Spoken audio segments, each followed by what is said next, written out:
déterminer graphiquement les coordonnées d'un vecteur. Dans cet exercice, tu vas avoir deux vecteurs u et v qui te seront donnés et il va falloir déterminer leurs coordonnées graphiquement. Alors, comment faire pour déterminer les coordonnées d'un vecteur graphiquement? Avant toute chose, petit rappel, les coordonnées d'un vecteur s'écrivent toujours verticalement. On note le nom du vecteur, ici par exemple le vecteur u, puis on ouvre une parenthèse verticale et on va positionner sur la coordonnée du haut l'abscisse du vecteur et positionner sur la coordonnée du bas l'ordonnée du vecteur. Alors, comment trouver cette abscisse et cette ordonnée? Pour ça, on va appliquer une méthode très intuitive. On va d'abord se positionner sur l'origine du vecteur, à cet endroit-là. Et on va rejoindre l'extrémité du vecteur ou la pointe de la flèche.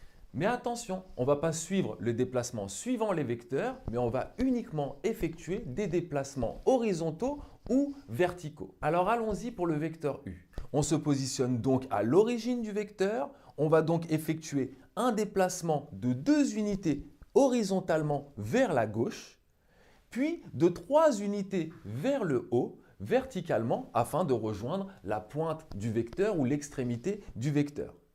Maintenant, il va falloir appliquer une certaine règle pour compter ces unités de déplacement. Quelle est cette règle? Encore une fois, très intuitive. Tout déplacement vers la gauche ou vers le bas devra être compté négativement. Tout déplacement vers la droite ou vers le haut va être compté positivement. C'est pour ça que je te dis que c'est intuitif. Alors allons-y. Nous, on a effectué dans un premier temps un déplacement de 2 unités vers la gauche. On va donc écrire -2 ici. Puis, on a effectué un déplacement de 3 unités vers le haut. On va donc écrire +3. Et qu'est-ce qu'on va faire avec ces deux nombres?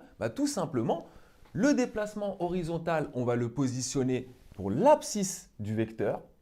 Le déplacement vertical, on va le positionner pour l'ordonnée du vecteur.